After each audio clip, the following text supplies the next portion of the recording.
Okay. இன்னைக்கு என்ன தலைப்புன்னு சொல்லி நான் முதல்ல சொல்ல கொஞ்ச நேரம் கழிச்சு சொல்றேன். ஃபர்ஸ்ட் கொஸ்டின், இயேசு கிறிஸ்து எதற்காக இந்த உலகத்திற்கு வந்தார்? என்ன பிரதர், சின்ன பசங்களை கேட்டால் கூட தெரியும், இந்த மாதிரி கேள்விலாம் கேட்குறீங்கன்னு நினைக்க வேண்டாம். உங்களுக்கு தெரிஞ்சது சொல்லுங்க. இயேசு கிறிஸ்து எதற்காக இந்த உலகத்திற்கு வந்தார்? கரெக்டாக சொன்னால் கப்பு கொடுக்க போகிறதில்ல, தப்பாக சொன்னால் யாரையும் ஒன்றும் கோச்சிக்க போகிறதில்ல. தாராளமாக குழந்தைகளை போல மனம் திறந்து மனசு சொல்லுங்க. குழந்தைகள் போல் மாற உங்களை அன்பு செய்ய, நம் உங்களை பாவத்திலிருந்து அன்பு செய்ய, விடுதலை பாவத்திலிருந்து விடுதலை தரும். நம்ம பாவத்திலிருந்து விடுதலை கொடுக்க, நம்மை அன்பு செய்ய. ஓகே, வேற யாராவது? விண்ணக மீட்பளிக்க, தந்தையின் திருவுளத்தை நிறைவேற்ற மீட்பளிக்க வந்தார், கடவுளுடைய திட்டத்தை நிறைவேற்ற வந்தார். அப்புறம்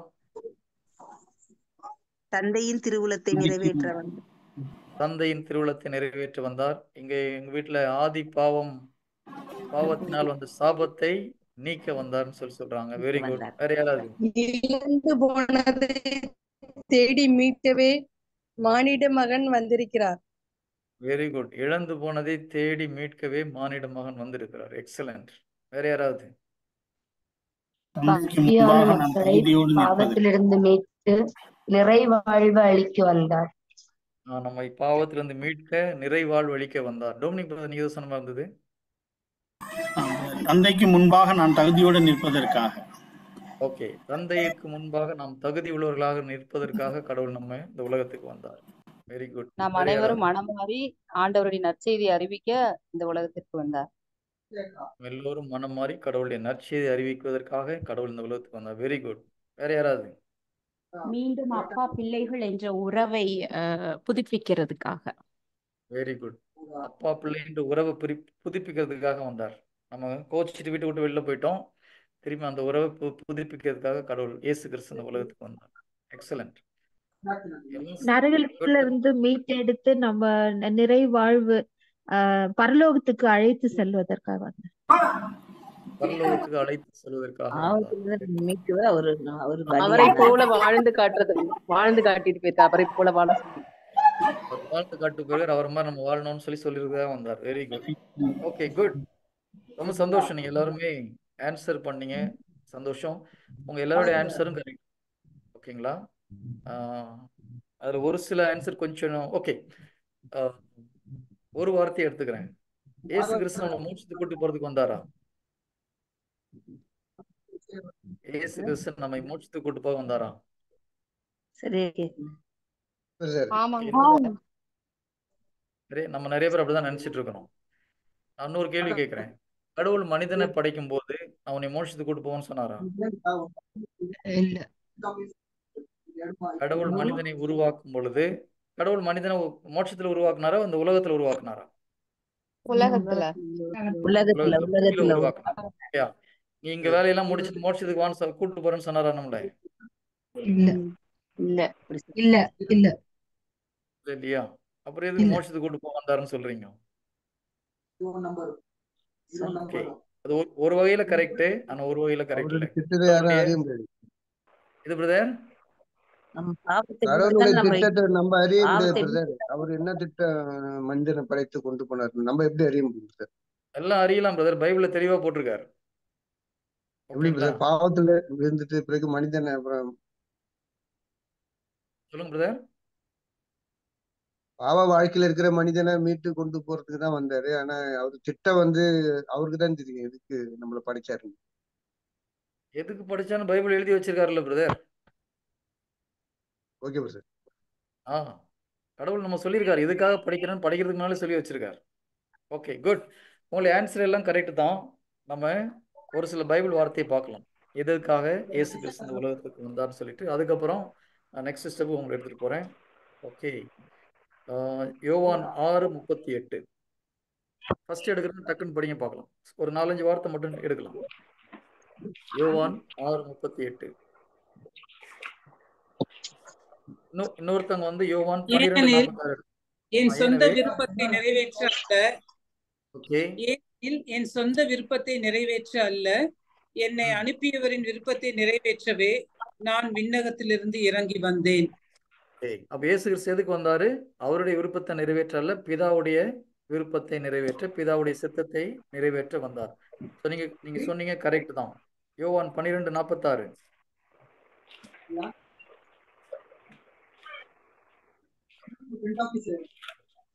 என்னிடம் நம்பிக்கை கொள்பவர் இருளில் இராதபடி நான் ஒளியாக உலகிற்கு வந்தேன். ஓகே, இருளில் இருக்கிற மக்களை, பாவத்தில் இருக்கிற மக்களை வெளிச்சத்துக்கு, பரிசுத்த வாழ்க்கைக்கு அழைத்து செல்வதற்காக இயேசு கிறிஸ்து வந்தார். Very good. திமோத்தேயு 1:15. யோவான் 18:57 யாராவது எடுத்துக்கோங்க. யோவான் 18:37, திமோத்தேயு 1:15. திமோத்தேயு 1:15. திமோத்தேயு 1:15. பாவிகளை மீட்க பாவிகளை மீட்க இயேசு கிறிஸ்து வந்தார். Okay, very good.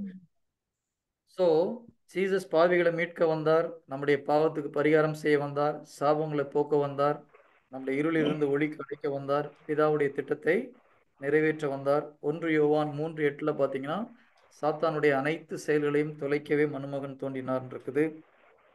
நமக்கு பரிகாரம் பலியாக வந்தார்னு மார்க் 10:45 இருக்குது. ஸோ நிறைய வார்த்தை பார்த்தீங்கன்னா நீங்கள் சொல்றது எல்லாம் பெர்ஃபெக்ட்லி ஆல் ரைட், ஒரு தப்பும் கிடையாது. ஆனால் இது எல்லாத்துக்கும் மேலே ஒரு முக்கியமான ஒரு காரணம் உண்டு. ஆனால் மறுபடியும் சொல்கிறேன், நீங்கள் சொன்ன எல்லா ஆன்சரும் கரெக்ட். ஆனால் இதற்கு எல்லாவற்றுக்கும் மூல காரணமாக ஒரு ஆன்சர் உண்டு. நம்ம அதை கண்டுபிடிக்கணும். ஓகேங்களா? அதை கண்டுபிடிக்கணும்னா மறுபடியும் தொடக்க நூலுக்கு தான் போய் ஆகும். வில்லியம்ஸ் பிரதர் சொன்னார் இல்லையா, கடவுளுக்கு தான் தெரியும், நமக்கு தெரியாதுன்னு. கடவுள் நமக்கு தெரியணும்னு தான் எழுதி வச்சிருக்கார். ஓகே, அது போகிறதுக்கு முன்னாலே கடவுள் மனிதனை ஏன் படைத்தார்? கடவுள் மனிதனை ஏன் படைத்தார்? உலகை ஆள படைத்தார். தம்மை அறிந்து நேசிக்கவும் அதனால் மீட்பும் அடையவே அவர் உண்டாக்கினார். அவரை அன்பு செய்ய படைத்தார். அவரை அன்பு செய்ய படைத்தார். அவர் படைத்த அனைத்தையும் இங்க ஒரு அன்பின் வெளிப்பாடாக படைத்தார்னு இங்க வீட்டுல சொல்றாங்க. Very good. வேற ஓகே, நித்தியத்துக்கும் வாழ்வதற்காக படைத்தார். அவரை ஆராதிக்க படைத்தார். Very good. யார் சொன்னது அது? சிஸ்டர் காயத்ரியா? யார் சொன்னது? Very good, very good. சின்ன குருபடத்துல அப்படிதான் போட்டிருக்கு இல்லையா? நீங்க சொல்றது correct sister. Perfectly all right. அவரை அறிந்து அன்பு செய்ய, அவரை அறிந்து அன்பு செய்ய, அவரை ஆராதிக்க. Very good. வேற யாராவது? அதுதான் நான் சொன்னேன். ஃபர்ஸ்ட் நான் சொன்னேன். நீங்க தான் முதல்ல சொன்னீங்க சார். நீங்க சொன்னதுதான் கரெக்ட் சிஸ்டர். கரெக்ட், நீங்க சொன்னது கரெக்ட். நான் தப்புன்னு சொல்லவே இல்லையே. Good, very good. ஓகே, சின்ன குருபடத்துல அப்படிதான் போட்டு அவர் சாயலாக படைத்தார். அவர் சாயலாக படைத்தார். எதுக்காக படைச்சாருன்னு சொன்னோம்னா, அவரை அன்பு செய்யவும், அவரை ஆராதிக்கவும், அவருக்கு நன்றி செலுத்தவும் படைச்சாருன்னு சொல்லி, அவரை போற்றவும் துதிக்கவும் படைச்சாருன்னு சொல்லி சின்ன குருபடத்துல அப்படிதான் இருக்கு இல்லையா? கடவுளை அன்பு செய்யவும் அவரை ஆராதிப்பதற்காகவும் படைத்தார்னு சொல்லிட்டு. இப்ப நம்ம கொஞ்சம் யோசித்து பார்த்தோம்னா, கடவுளை ஆராதிக்கிறதுக்காக நம்மளை படைச்சிருந்தா கடவுள் சுயநலவாதி மாதிரி தெரியுதா இல்லையா? கடவுள் சுயநலவாதி கிடையாது, எல்லாருக்கும் தெரியும். ஆனா இந்த வார்த்தையை நீங்க சொல்ற ஆன்சரை யோசித்து பார்த்தோம்னா, கடவுளை ஆராதிப்பதற்கு, அவருக்கு நன்றி செல்வதற்காக நம்மளை படைச்சாருன்னா கடவுள் சுயநலவாதி மாதிரி தெரியுதா தெரியலையா? நம்ம சென்னைக்கு ரீசெண்ட் 2 வாரத்துக்கு மேல ஒரு தியானம் கொடுக்க போயிருந்தேன். அங்க இதை சொல்லும்போது ஒரு சகோதரி கேட்டாங்க, பிரதர் நீங்க ஒரு ஆன்சர் சொல்லிங்க, நம்ம பைபிள் அப்படி போடல, நம்ம சின்ன குறிப்பிடத்துல இப்படிதான் போட்டிருக்குது, அப்ப இது தப்பான்னு கேட்டாங்க. ஓகேங்களா? அவங்க கேட்டது சரியான ஒரு கேள்வி. ஏன்னா அவங்க ஒரு கேட்டகிசம் டீச்சர். அப்ப சின்ன குறிப்பிடத்துல கடவுளை ஆராதிப்பதற்கும் அன்பு செலுத்துவதற்கும் நம்மளை படைத்தார்னு சொல்வது தப்பா, திருச்சபை சொல்லிக் கொடுப்பது தப்பான்னு கேட்டாங்க. ஓகே, நல்ல கேள்வி. நம்ம அதுக்கு ஆன்சர் பண்ணலாம். இப்போ ஃபர்ஸ்ட் கொஸ்டின், என்னுடைய கேள்வி என்னன்னா, கடவுள் நம்மை படைத்தது அவர் அன்பு செய்யறதுக்கும் அவர் ஆராதிக்கிறதுக்குன்னா ஒரு சுயநலத்துக்கு படைச்ச மாதிரி தெரியுதா இல்லையா? நீங்க உங்க பிள்ளைங்களை எதுக்காக பத்தி எடுத்துக்கிறீங்க? கடைசி காலத்துல நம்மளுக்கு கஞ்சி ஊத்துன்றதுக்காகவா? அப்படி யாராவது நினைச்சிட்டு இருந்தீங்கன்னா அதை விட மோசமான செல்ஃபிஷ்னஸ் எதுவும் கிடையாது. ஓகேங்களா? கடைசி காலத்துல பிள்ளைங்க நம்மளை காப்பாற்றுவாங்கன்னு தயவு செய்து நினைக்காதீங்க. அது தவறான ஒரு நம்பிக்கை. பைபிள் என்ன சொல்லுது? நரை முடி வரை உன்னை நான் தாங்குவேன் ஆண்டு சொல்றார். இந்த உலகத்துல உயிரோடு இருக்கும் வரை நம்மளை யார் தாங்க போறது? கடவுள் தான் தாங்குவார். பிள்ளைங்க தாங்கன்னு நினைச்சீங்கன்னா அது தப்பு. தயவுசெய்து உங்க நம்பிக்கையை கடவுள் மேல வைங்க, பிள்ளைங்க மேல வைக்காதீங்க. ஒரு சிலர் இதை சொல்லும் போது ஒத்துக்க மாட்டேங்கிறான். அது எப்படி பிரதர், என் பிள்ளை நல்ல பையன், அந்த பையன் நல்ல பையனா இருக்குது காரணம் யாரு? கடவுளுடைய கிருபை, கடவுளுடைய ஆசீர்வாதம். ஓகேங்களா? கடவுள். இன்னைக்கு நல்ல பிள்ளையா இருக்குது, நாளைக்கு கெட்ட பிள்ளையா போறதுக்கு வாய்ப்பு உண்டு.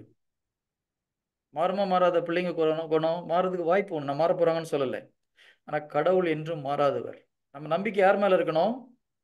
கடவுள் மேல. ஜீசஸ் மேல இருக்கணும். நம்ம நம்பிக்கை ஜீசஸ் மேல இருக்கணும். என் ஆண்டவர் என்னை ஒரு நாளும் கைவிட மாட்டார். இதுவரை நடத்தியவர் இனிமேலும் என்னை தாங்குவார், தப்புவிப்பார், இல்லையா? நமக்கு தேவையானது கொடுப்பார்னு நம்ம நம்பிக்கை இருக்கணும். தவிர பிள்ளைகள் மேலோ மனிதர்கள் மேலோ கணவன் மேல கூட கடவுள் மேல வைக்கிற நம்பிக்கை வைக்காதீங்க. நல்லா கவனிச்சுக்கோங்க. கடவுள் மேலதான் நம்ம நம்பிக்கை இருக்கணும். கடவுள் கொடுத்த கணவன் மேல நம்பலாம். எப்படி கணவன் மேல நம்பிக்கை வரணும்? கடவுள் கொடுத்த கணவன்றதுனால கணவன் மேல நம்பலாம். கடவுள் கொடுத்த மனைவினால மனைவி மேல நம்பலாம். சில ஒய்ஃப் சொல்லுவாங்க, என் வீட்டுக்காரர் இருந்தா எனக்கு போதும், அவர் எல்லாத்தையும் பார்த்துப்பார். ரொம்ப ரிஸ்கான ஒரு வார்த்தை. தயவுசெய்து தலை ஆட்டிடாதீங்க. ஏதாவது ஜென்ஸ் அதுக்கு தலையாட்டினீங்கன்னா நீங்க உங்களுக்கு ஆப்பு வச்சுட்டாங்கன்னு அர்த்தம். நல்லா ஞாபகம் வச்சுக்கோங்க. என் கணவன் எனக்கு போதும், எங்க வீட்டுக்காரருக்கு எனக்கு ஒரு குறைச்சல் இல்லைன்னு சொன்னாங்கன்னா என்ன அர்த்தம்? ஜீசஸ் மேல வைக்க வேண்டிய நம்பிக்கை உங்க மேல வைக்கிறாங்கன்னு அர்த்தம். நான் சொல்றது கரெக்டா தப்பா?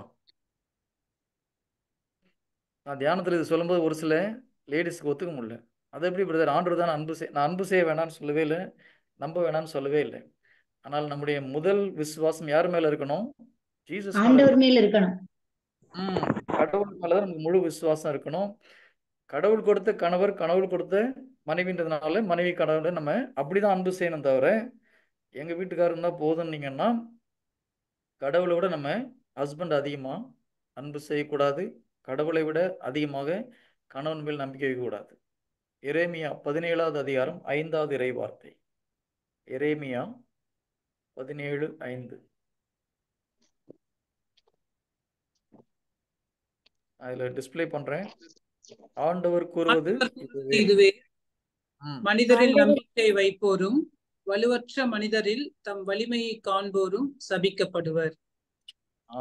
ஆண்டவர் கூறுவது இதுவே, மனிதரில் நம்பிக்கை வைப்போரும் வலுவற்ற மனிதரின் மேல் தன் நம்பிக்கையை வைப்போரும் சபிக்கப்பட்டோர். பைபிள் என்ன போட்டிருக்கு?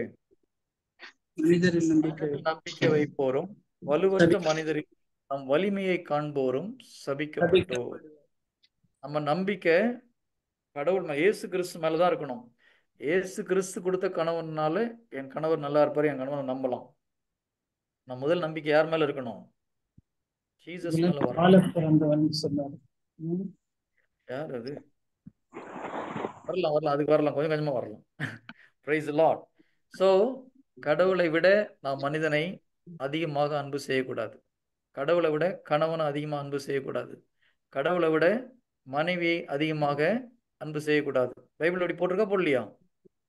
என்னை விட மனைவியோ தந்தையோ தாயையோ அதிகமாக அன்பு செய்பவன் எனக்கு உகந்தவன் அல்லன்னு சொல்லி ஆண்டவர் சொல்றார். எதனால இந்த வார்த்தை வருது? முதல் கட்டளையே ஆதாம் மீறினதுக்கு ஒரு முக்கியமான காரணம் இதுதான்.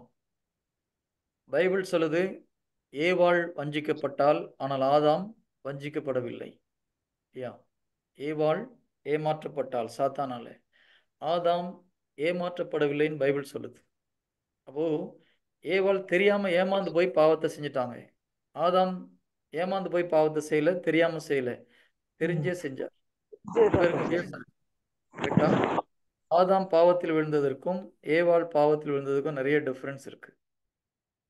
சாத்தானுடைய வார்த்தையை கேட்டு ஏமாந்து போய் ஏவாள் என்ன பண்ணிட்டாங்க? பழத்தை சாப்பிட்டாங்க. சாப்பிட்டுட்டு ஆதாம்கிட்ட வந்து பழத்தை கொடுக்கும்போது ஆதாமுக்கு தெளிவா தெரியும், இந்த பழத்தை சாப்பிட்டுட்டா என் ஒய்ஃப் சாப்பிட்டுட்டா இறக்க போறா, நான் சாப்பிட்டா நானும் இறந்து போயிட்டேன் அவனுக்கு தெரியும்.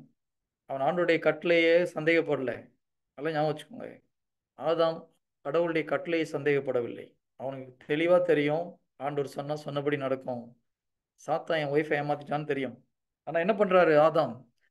ஒய்ஃப் இறந்து போய் நான் அந்த உலகத்துல உயிர் வாழ்றது பிடிக்காம என்ன பண்ணிட்டாரு? என் ஒய்ஃபோட செத்து போனா பரவாயில்லன்னு அந்த பழத்தை சாப்பிட்றாரு. லவ்ஸ் உண்மையில அன்புதான். கடவுளை விட தன்னுடைய மனைவியை அதிகமாக அன்பு செய்ததனால் பாவத்தில் விழுந்தார். அதனாலதான் ஜீசஸ் என்ன சொல்றாரு?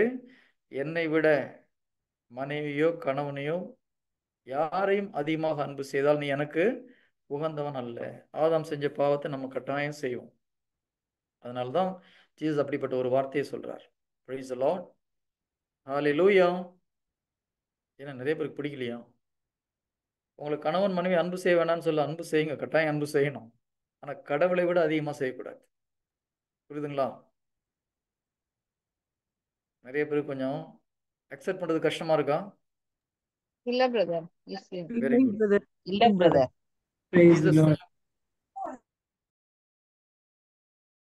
யாரையும் அதிகமா அன்பு செய்யாது. அது ஒரு பயங்கரமான ஒரு கட்டளை, தெளிவான ஒரு கட்டளை. Praise the Lord. Hallelujah. Okay, அப்போ கடவுள் மனிதனை படைக்கிறது அவரை ஆராதிக்கிறதுக்கு, அன்பு செய்யறதுக்காக அல்ல. கடவுள் அன்பாக இருக்கிறார். கடவுள் காட்னா லவ் தான். தன்னிடம் இருக்கிற அன்பை பகிர்ந்து கொள்ள கடவுள் விரும்புகிறார். அன்பு என்பது தன்னிடம் அப்படியே வச்சுட்டு இருக்காது. ஓகே, நான் ஒருத்தர் அன்பு செய்யறேன்னா என்ன பண்ணுவேன்? என்னிடம் இருக்கிற மகிழ்ச்சியை எல்லாம் ஷேர் பண்ணுவோம் இல்லையா? அன்பு என்ன பண்ணும்? நிச்சயமாக பகிர்ந்து கொடுக்கும். அப்போ கடவுள் அன்பாக இருக்கிறார், தன்னிலே நிறைவுள்ளவராக இருக்கிறார். தன்னுடைய மகிழ்ச்சி, தன்னுடைய அன்பை பகிர்ந்து கொள்வதற்கு மனிதனை உருவாக்குகிறார். அதுதான் கடவுள் மனிதனை படைத்ததற்கு முக்கியமான ஒரு நோக்கம். அப்போ சின்ன குறிப்பிடத்தில் சொன்னது தப்பா? தப்பு கிடையாது. இப்போ ஒரு 6-7 வயசு குழந்தைக்கு நம்ம இதெல்லாம் எக்ஸ்பிளைன் பண்ணும்போது புரியாது. அப்போ அவர்களுக்கு புரிவது போல ஒரு சிம்பிளாக சொல்லியிருக்காங்க சின்ன குறிப்பிடத்தில். ஆனால் உண்மையிலே கடவுள் மனிதனை படைத்ததற்கு முக்கியமான காரணம் அன்பினால். கடவுள் அன்பினால தான் மனிதனை உருவாக்குகிறார். தன்னுடைய உருவில், தன்னுடைய சாயலில் உருவாக்கி தன்னுடைய அன்பை சொந்த பிள்ளைகிட்ட ஷேர் பண்ணுற மாதிரி ஷேர் பண்ணுறார். நம்ம தொடக்க நூலில் பார்க்குறோம், கடவுள் ஏதோன் தோட்டத்தில் நடந்து வரார் ஆதாமை பார்த்து உரையாடுவதற்காக. அப்படி ஒரு ஃப்ரெண்டு போல, குழந்தை போல ஆதாமோடு கடவுள் அன்போடு பழகுகிறார். ஸோ அன்பின் மிகுதியினால் கடவுள் மனிதனை உருவாக்குகிறார். ஏன் உருவாக்குறார்னா அன்புனால உருவாக்குறார். அடுத்த கொஸ்டின், எதற்காக உருவாக்கினார்? ரெண்டுக்கும் வித்தியாசம் இருக்கா இல்லையா? ஏன் உருவாக்குனார்னா அன்புனால உருவாக்குறார். எதற்காக உருவாக்குனார்னா என்ன பர்பஸ்க்காக உருவாக்குனார், அவனை என்ன செய்யணும்னு கடவுள் விரும்பினார். இப்போ தொடக்க நூல் 1வது அதிகாரம் 26வது இறை வார்த்தைக்கு போகலாம். யாரும் படிக்க வேணா, நானே படிச்சிடுறேன். தொடக்க நூல் 1வது அதிகாரம் 26வது இறை வார்த்தை. அப்போது கடவுள் மானிடரை நம் உருவிலும் நம் சாயலிலும் உண்டாக்குவோம். அவர்கள் கடல் மீன்களையும் வானத்து பறவைகளையும் கால்நடைகளையும் மண்ணுலகு முழுவதையும் நிலத்தில் ஊர்வன யாவற்றையும் ஆளட்டும். அப்போ கடவுள் மனிதனை உருவாக்குறது முன்னாலே என்ன சொல்றாரு? பர்பஸ் சொல்றாரு. எதற்காக மனிதனை உருவாக்குகிறோம்? அவனுடைய பர்பஸ் என்ன? மண்ணுலகு முழுவதையும் மனிதன் ஆட்சி செய்ய வேண்டும். இதற்காக தான் மனிதனை கடவுள் உருவாக்க போறார். அப்போ உருவாக்குறதுக்கு முன்னாலே என்ன சொல்றாரு? இந்த மண்ணுலகு முழுவதையும், நிலத்தில் ஊர்வன வானத்து பறவைகள் கடல் மீன்கள் யாவற்றையும் மனிதன் ஆட்சி செய்ய வேண்டும். இதற்காக தான் கடவுள் மனிதனை உருவாக்குகிறார். 28வது அதிகாரத்தில் வசனத்துல கடவுள் அவர்களுக்கு ஆசி வழங்கி பலுகி பெருகி மண்ணுலகை நிரப்புங்கள், அதை உங்கள் ஆற்றலுக்கு உட்படுத்துங்கள், கடல் மீன்கள் வானத்து பறவைகள் நிலத்தில் ஊர்ந்து உயிர் வாழ்வன அனைத்தையும் ஆளுங்கள். அப்போ கடவுள் மனிதனை படைத்ததன் நோக்கம் என்ன? எதற்காக படிச்சார் நம்மள? உலகை ஆள்றதுக்கா? இந்த உலகை ஆமா, நம்ம உண்மையிலே உலக ஆட்சி செஞ்சுட்டு இருக்கோமா? சரி, இதை நீங்க கேட்குற ஒண்ணுன்னு உங்க மனசு மாத்தணும், ரொம்ப முக்கியம்.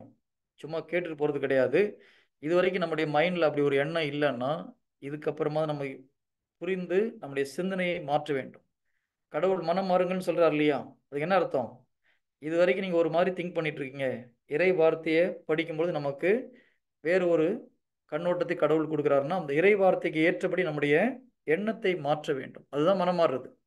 மனம் மாறுதுன்னா வெறும் பாவத்துக்காக உட்காந்து அழுறது கிடையாது. மனம் மாறுவது அப்படின்னா இறை வார்த்தைக்கு ஏற்றபடி நம்முடைய சிந்தனையை மாற்றுவதுக்கு பேர் தான் மனமாற்றம். மனமாற்றத்தை குறித்து நிறைய பேர் தப்பா நினைச்சிட்டு இருக்கோம். நிறைய பேர் மனமாற்றம் என்ன நினைச்சிட்டு இருக்காங்க? மன வருத்தப்படுறது, பாவத்துக்கு மனம் வருந்துறது தான் மனமாற்றம் நினைச்சிட்டு இருக்காங்க. அது கிடையாது. மனமாற்றம் என்பது செஞ்ச பாவத்துக்காக மனம் வருந்துவது கிடையாது. மனமாற்றம் என்பது இறை வார்த்தையை படித்து நம்முடைய சிந்தனையை மாற்றுவது. இது வரைக்கும் நம்ம ஒன்று திங்க் பண்ணிட்டு இருக்கிறோம். இப்போ இறை வார்த்தை இது வரைக்கும் நம்ம நிறைய நேரத்தில் என்ன நினைச்சிட்டு இருக்கோம்? இயேசு கிறிஸ்து நம்மளை பாவத்திலிருந்து மீட்க வந்தார், நம்மளை ரட்சிக்க வந்தார். இதை தான் நம்ம நிறைய நேரத்தில் கேட்டிருக்கோம். ஆனால் இயேசு கிறிஸ்து இந்த உலகத்திற்கு வந்தது நாம் இழந்து போன ஆட்சியை மீண்டும் பெற்றுக் கொடுக்க. நல்லா ஞாபகம் வச்சுக்கோங்க. எதற்காக படைக்கப்பட்டோம்? இந்த உலகத்தை ஆட்சி செய்வதற்காக கடவுள் நம்மை படைத்தார். ஆனால் சாத்தானுடைய சூழ்ச்சியினால் ஏமாந்து போயிட்டு என்ன பண்ணோம்? அந்த ஆட்சியை இழந்து போனோம். உலகத்தை ஆளுகிற அந்த கெப்பாசிட்டி, சக்தியை இழந்து போனோம். இயேசு கிறிஸ்து இந்த உலகத்துக்கு வந்ததுக்கு முக்கியமான நோக்கம் அந்த ஆட்சியை திரும்ப கைப்பற்றி நம்ம கையில் கொடுத்துட்டு நீங்கள் மறுபடியும் இந்த உலகத்தை ஆட்சி செய்யன்னு சொல்றதுக்கு தான். Price the Lord. Brother Williams, புரியுதுங்களா? கடவுள் மனிதனை படுத்தணும். Very good. ஸோ இந்த கடவுள் வார்த்தை மனிதன் பிரதர் ஒரு நிமிஷம், பிரதர் சொன்னீங்களா அது 1:28 அதை பார்த்துட்டு தான் இருந்தேன். அடுத்த டைம் அடுத்த டைட்டில் நீங்க சொல்லிட்டீங்க, அந்த அர்த்தம் அதுல தான் இருக்குது. மண்ணுலகை பழுகி பெருகிறதுக்காக மனிதனை படுத்துறது. பழுகி பெறுகிறது முக்கியம் கிடையாது பிரதர். பூமியை ஆட்சி செய்யணும், அதான் முக்கியம். அதுக்கு வழி அது பூமியை ஆட்சி செய்யறதுக்கு என்ன வழிமுறைன்னு அது முதல்ல சொல்றாரு. ஓகே, நம்ம இன்னும் கொஞ்சம் டீட்டெயிலாக அதுக்கு போகலாம். ஸோ பர்பஸ் ஆஃப் கிரியேஷன், கடவுள் மனிதனை படைத்ததனுடைய நோக்கம் என்ன அப்படின்னு பார்த்தீங்கன்னா, இந்த பூமியை ஆட்சி செய்வதற்காக. காணாத உலகத்தை, ஆவிக்குரிய உலகத்தை கடவுள் ஆட்சி செய்கிறார் இல்லையா? திருப்பாடல்கள் 115, 16. திருப்பாடல்கள் 115வது அதிகாரம், அதிலே 115, 116வது வார்த்தை. ஓகே, திருப்பாடல்கள் 115வது அதிகாரம். விண்ணகமோ அவருக்கு உரியது, மண்ணகத்தையோ அவர் மானிடருக்கு வழங்கியுள்ளார். 115வது வார்த்தை. 115 நீங்கள் ஆண்டவரிடமிருந்து ஆசி பெறுவீர்களாக, விண்ணையும் மண்ணையும் உருவாக்கியவர் அவரே. அப்ப பரலோகத்தையும் புலகத்தையும் உருவாக்குனது யாரு? பிதா. ஆனால் விண்ணகமோ ஆண்டவருக்கு உரியது, மண்ணகத்தையோ அவர் மானிடருக்கு வழங்கியுள்ளார். பிதா பரலோகத்தையும் பூலோகத்தையும், விண்ணகத்தையும் மண்ணகத்தையும் படைக்கிறார். ஆனால் பரலோகத்தை பிதா ஆட்சி செய்கிறார். மண்ணகத்தை யார் கையில் கொடுத்தார்? இந்த பூமி யார் கையில் கொடுத்தார்? மானிடர் கையில. மானிடர் யார் யாருக்கு நம்ம கையில் கொடுத்தான்னு சொல்லுங்க சிஸ்டர், எல்லாம் சொல்லுங்க பார்க்கலாம். இந்த பூமியை என் கையில கொடுத்தார். நம்ம கையில கொடுத்தார். சொல்லுங்க, பூமியை என் கையில் கொடுத்தார். பூமியை ஆண்டவர் என் கையில் கொடுத்திருக்கிறார். இப்ப பூமியில ஒரு பிரச்சனை, யாரு காரணம் அதுக்கு? நம்ம கிடையாது, நான் தான் காரணம். பூமி சரியில்லைன்னா யாரு காரணம்? நம்ம என்ன சொல்றோம்? ஆண்டவர் காரணம், ஆண்டவர் தான் பாத்துக்கணும், எல்லாத்தையும் அவர் பார்த்து பண்ணணும். ஆனா ஆண்டவர் என்ன சொல்றாரு? பூமியை பாத்துக்கிறது. கரெக்டா? பூமியை ஆட்சி செய்வது நம்முடைய கையில கொடுத்திருக்காரு. பூமி ஒழுங்கா இருக்கிறதும் இல்லாம இருக்கிறது யார் கையில இருக்குது? நம்ம கையில இருக்கு. இவ்வளவு நாள் என்ன சொல்றோம்? எல்லாம் ஆண்டவர் கையில இருக்குது. ஆனா இறை வார்த்தை என்ன சொல்லுது? கடவுள் விண்ணையும் மண்ணையும் படைத்தார், விண்ணகத்தை அவர் ஆட்சி செய்கிறார், மண்ணகத்தை மானிடருக்கு கொடுத்துள்ளார். மானிடர் கையில கொடுத்திருக்கார், நம்ம கையில கொடுத்திருக்கார். நம்முடைய வேலையை கரெக்டா பண்ணோம்னா இந்த பூலோகம் சொர்க்கம் மாதிரி இருக்கும். அப்படி இல்லை, எங்க பார்த்தாலும் மோசமா இருக்குது, எங்க பார்த்தாலும் ஒரே பிரச்சனையா இருக்குன்னா காரணம் மனிதன் தன்னுடைய வேலையை ஒழுங்கா செய்யலன்னு அர்த்தம். சரி, நீங்க தொடக்க நூல்ல இருந்து பார்த்தீங்க, நம்ம மனிதரிடம் இருக்கிற ஒரு முக்கியமான ஒரு ப்ராப்ளம், தன்னுடைய ரெஸ்பான்சிபிலிட்டியா அவங்க எடுக்கிறது கிடையாது இல்லையா? ஆதாம் ஏவாள் பாவம் செய்யறாங்க, இதா வந்து கேட்கிறார்.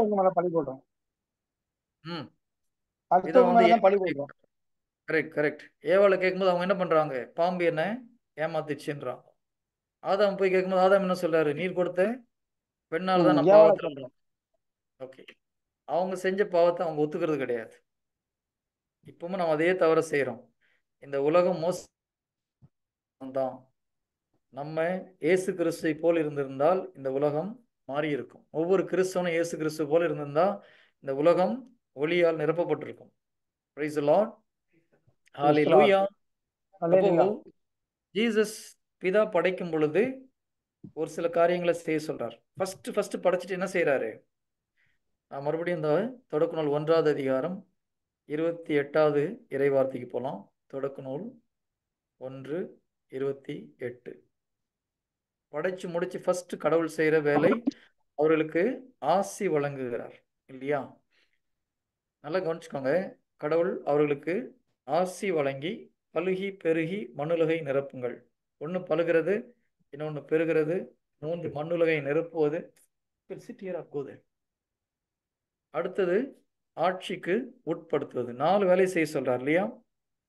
இது ஒன்னொன்னு முக்கியமானது. ஓகேங்களா? ஃபர்ஸ்ட் கடவுள் என்ன பண்றாரு? மனிதனுக்கு ஆசீர்வாதம் பண்றார். ஆசீர்வாதம்னா என்னது? ஆசீர்வாதம்னா என்னது? பிளஸ்ஸிங் அப்படின்னு சொல்றோம்ல. பிளஸ்ஸிங் வேணும், பிளஸ்ஸிங். ஒவ்வொரு மாசத்துலயும் குருவானவர் கடைசியில் ஒரு பிளஸ்ஸிங் கொடுக்குறார். கரெக்டா? ஆண்டவர் இஸ்ரவேலை ஆசீர்வதிப்பதே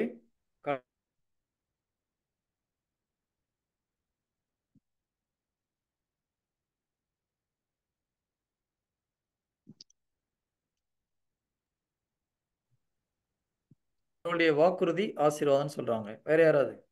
பிரதர் இடையில ஃப்ரீஸ் ஆயிட்டீங்க, எங்களுக்கு கேட்கல. ஓ சாரி, அதான் ஆஃப் பண்ணாத. ஆசீர்வாதம் என்றால் என்ன? அப்படியா பசங்க வந்தவங்க கடவுளுடைய திட்டம் நம் வாழ்க்கையில் நிறைவேறதற்கு கடவுளிடமிருந்து நமக்கு தரக்கூடிய சக்தி. இந்த ஒரு சிஸ்டர் தான் டெஃபினேஷனை கரெக்டா சொல்றாங்க. நல்லா ஞாபகம் வச்சுக்கோங்க. பைபிள்ல உள்ள வார்த்தைக்கு கரெக்டான டெஃபினேஷன் தெரிஞ்சாதான் நீங்க பைபிளை ஒழுங்கா புரிந்து கொள்ள முடியும். நான் நிறைய முறை சொல்றேன், நிறைய பேர் எழுதுறது கிடையாது. ஆனா இந்த சகோதரி அடிக்கடி பார்த்தீங்கன்னா நம்ம ஜீசஸ் மினிஸ்டரோட டெஃபினேஷன் போடுவாங்க. எத்தனை பேர் அதை நோட்டீஸ் பண்றீங்கன்னு தெரியல. ஒரு வார்த்தைக்கு டெஃபினேஷன், பைபிள் டெஃபினேஷன் என்னன்னு தெரிஞ்சாதான் அதனுடைய உண்மையான அர்த்தத்தை நீங்க புரிந்து கொள்ள முடியும். நம்ம நிறைய முறை ஆசீர்வாதம் ஆசீர்வாதம்னு சொல்றோம். ஆனா ஆசீர்வாதம்னா என்னன்னு தெரியணும் இல்லையா? அதுக்கு அர்த்தம் என்னன்னு தெரியாம போய் கேட்டீங்கன்னா அதுக்கு நீங்க அதை புரிந்து கொள்ளாம கேட்கும்போது சரியா கேட்க மாட்டீங்க. ஆசீர்வாதம்னா என்னது? கடவுளுடைய வல்லமை, அவருடைய திட்டம் நம் வாழ்க்கையில் செயல்படுத்துவதற்கு தேவையான கடவுளுடைய வல்லமை. மறுபடியும் சொல்றேன், கடவுளுடைய திட்டம். எழுதிக்கோங்க. இல்லைனா கடவுளுடைய திட்டம் எழுத வேண்டிய எழுதிக்கோங்க தயவு செய்து. இது முக்கியம். ஒவ்வொரு டெஃபினேஷன் வெரி வெரி இம்பார்ட்டன்ட். கடவுளுடைய திட்டம் நம் வாழ்க்கையில் நிறைவேற கடவுளுடைய திட்டம் நம் வாழ்க்கையில் நிறைவேற தேவையான சக்தி. கடவுளுடைய திட்டம் நம் வாழ்க்கையில் நிறைவேற தேவையான சக்தி தான் ஆசீர்வாதம். கடவுளுடைய திட்டம் நம் வாழ்க்கையில் நிறைவேற தேவையான சக்தி, இதற்கு பெயர் தான் ஆசீர்வாதம். அப்போ கடவுள் ஒரு வேலையை செய்ய சொல்லிட்டு அதுக்கு சக்தியை கொடுக்குறாரா? சக்தியை கொடுத்துட்டு அதுக்கு வேலை செய்ய சொல்றாரா? அதுக்கப்புறம் எதை முதல்ல செய்யறாரு? சக்தியை கொடுத்துட்டு தான் வேலை செய்ய சொல்றாரு. ஓகே, இப்போ கடவுள் உங்களை ஒரு காரியத்தை செய்ய சொன்னா அதுக்கு தேவையான சக்தியை கொடுத்துட்டு செய்ய சொல்றாரா, கொடுக்காம செய்ய சொல்றாரா?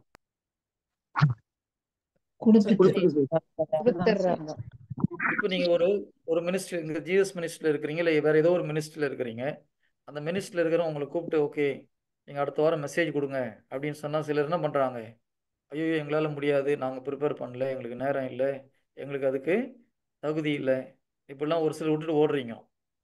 கடவுள் நேராக வந்து சொல்ல போறது கிடையாது. நீங்க இருக்கிற குழுவில் இருக்கிற அந்த குழுவை நடத்துறவங்க மூலமா உங்ககிட்ட சொல்லுவார். அப்போ அது சொல்லும் போது கடவுள் அதுக்குள்ள கிருபையும் சக்தியும் உங்களுக்கு கொடுக்குறார். புரியுதுங்களா? எந்த வேலையை கடவுள் உங்களை வைத்து செய்ய சொல்றாரோ அதற்கு தேவையான சக்தியை கடவுள் கொடுக்காமல் நம்மளை செய்ய சொல்றது கிடையாது. எப்பவுமே கடவுள் வந்து நமக்கு தேவையானதை முதல்ல செஞ்சுட்டு தான் நம்ம வேலையை செய்ய சொல்றார். அதனால உங்களை ஒரு ஊழியத்தை செய்ய சொன்னார்னா அதுக்கு எனக்கு தகுதி இல்லை, எனக்கு அதுக்கு சக்தி இல்லை, எனக்கு வல்லமை இல்லைன்னு நினைக்க வேண்டிய அவசியம் இல்லை. Praise the Lord.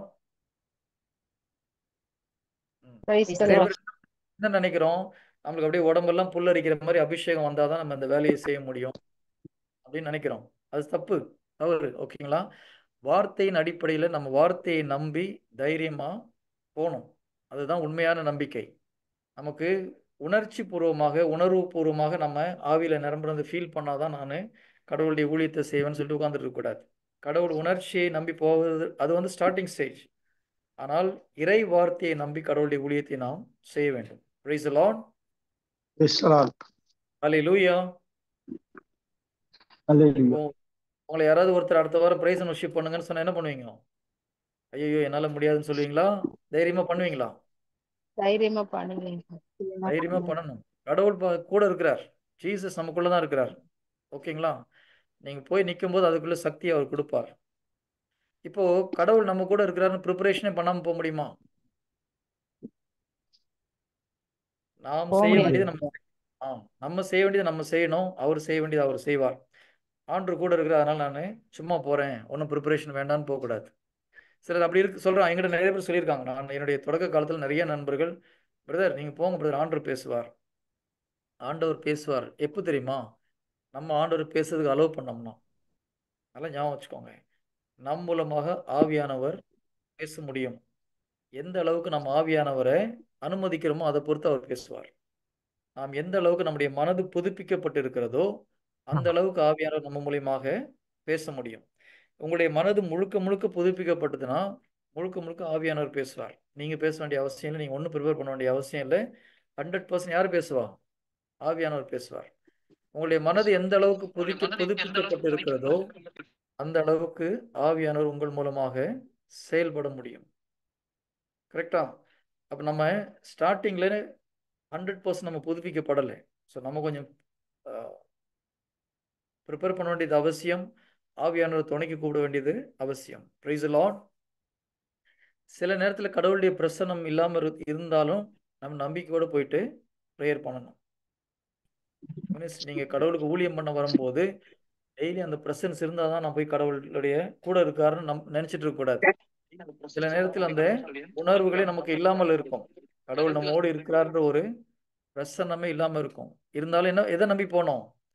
ஆண்டவருடைய வார்த்தையை நம்பி நாம் ஊழியம் செய்ய வேண்டும். Praise the lord. ஹல்லேலூயா. இல்லைன்னா ஏமாந்து போயிடுவோம். இன்னைக்கு நீங்க பிரைஸ் அண்ட் வர்ஷிப் பண்ண, நான் பிரைஸ் அண்ட் வர்ஷிப் பண்ண டங்ஸ்ல பேசினானா எனக்கு ஒரு பிரசன்ஸும் வரவே இல்லை. ஜீசஸ் உள்ள இருக்கிறாரா இல்லையா? சாத்தா என்ன சொல்லுவான்? நீ இன்னைக்கு ஒன்றும் ஒழுங்கா ப்ரிப்பேர் பண்ணல, பக்கத்துல ஆவியில நீ நிரம்பலன்னு சொல்லுவான். என்கிட்ட இன்னைக்கு அப்படிதான் சொல்லிட்டு இருந்தான். அதெல்லாம் ஞாபகம் வச்சுக்கோங்க. எத்தனை வயசு வந்தாலும் எவ்வளோ வருஷம் நீங்கள் கடவுளுக்குள்ள இருந்தாலும் சில நேரத்தில் நம்ம கடவுளே நம்மளுக்கு அந்த ப்ரெசன்ஸ் கொடுக்க மாட்டார். சம்டைம் நம்ம உணர்வு அடிப்படையில் போகிறோமா, இறை வார்த்தை நம்பிக்கையில் போகிறோமான்னு பார்ப்பார். Praise the lord. ஹல்லேலூயா. அப்போ நம்ம இறை வார்த்தையை நம்பி போனோம். கடவுள் என்னோடு இருக்கிறார். இயேசு கிறிஸ்து உலகம் முடியும் வரை நான் உன்னோடு இருக்கிறேன்னு சொல்லியிருக்காரு. ஆவியானவர் நமக்குள்ள தான் இருக்கிறார். அந்த நம்பிக்கையில் நம்ம போய் நின்னோம்னா ஆவியானவர் பேசுவார். Price the lord. Hallelujah. Okay, இப்போ மறுபடியும் ஃபர்ஸ்ட் ஆண்டவர் என்ன பண்ணுறாரு? ஆசீர்வதிக்கிறார். ஆசீர்வதிப்பது கடவுளுடைய திட்டத்தை நம் வாழ்க்கையில் செய்வதற்கு தேவையான சக்தி தான் ஆசீர்வாதம். இப்போ இயேசு கிறிஸ்து ஒரு மாதிரி நடந்து போறார் சீடர்களோட. ஒரு அத்தி மரத்துக்கிட்ட போயிட்டு கனியை உண்பதற்காக போய் பார்க்குறாரு. அங்கே ஒன்றுமே இல்லை. ஆண்டவர் சபிச்சாரா அந்த மரத்தை பார்த்து? அத்தி மரத்தை பார்த்து இயேசு கிறிஸ்து சபிச்சாரா சபிக்கலையா? நாசமா போன்னு சொன்னாரா? இல்ல, இனி கனி கொடுக்க மாட்டாய் அப்படின்னு. ஓ, பட்டு போன்னு சொன்னாரா? இல்ல இல்ல. அப்ப நம்ம பாஷையில் அவர் சபிக்கல ஆண்டவர். கரெக்டா? இப்போ நம்ம மனிதர் உலகப்பூர்வமா சாபம்னா என்னது? நீ உருப்படாம போ, நாசமா போன்னு சொன்னா சாபம். ஏசு கிறிஸ்து அந்த மரத்துக்கிட்ட போயிட்டு நீ உருப்படாம போன்னு சொல்லல, பட்டு போன்னு சொல்லல. நல்லா ஞாபகம், நீ பட்டு போன்னு சொல்லவே இல்லைங்க ஜீசஸ். இதற்கு மேல் யாரும் உன்னிடம் இருந்து கனி வராது. என்ன சொன்னார் எக்ஸாக்டா? நீ கனி கொடுக்க மாட்டான்னு சொன்னார். இப்போ நம்ம அதை தான் சாபம்னு சொல்றோம், சபிச்சாருன்னு சொல்றோம். உண்மையில அது ஏன் தெரியுமா? கடவுள் கடவுள் ஆசீர்வாதம் கொடுக்குறாரு. மரத்தெல்லாம் உருவாக்கிட்டு என்ன சொல்றாரு? நீ கனி கொடுப்பாயின்னு சொல்லி ஆசீர்வாதம் பண்றாரு. இப்போ என்ன பண்றாரு? அந்த கனி கொடுப்பாயின்ற அந்த ஆசீர்வாதத்தை திரும்பி வாங்கிடுறாரு. ஓகேயா? அதனால அந்த மரம் பட்டு போகுது. நல்லா கவனிச்சுங்க. ஓகே, தொடக்க நூல்ல 1வது அதிகாரம் வாங்க. மரத்தை பார்த்து என்ன சொல்றாரு பாருங்க.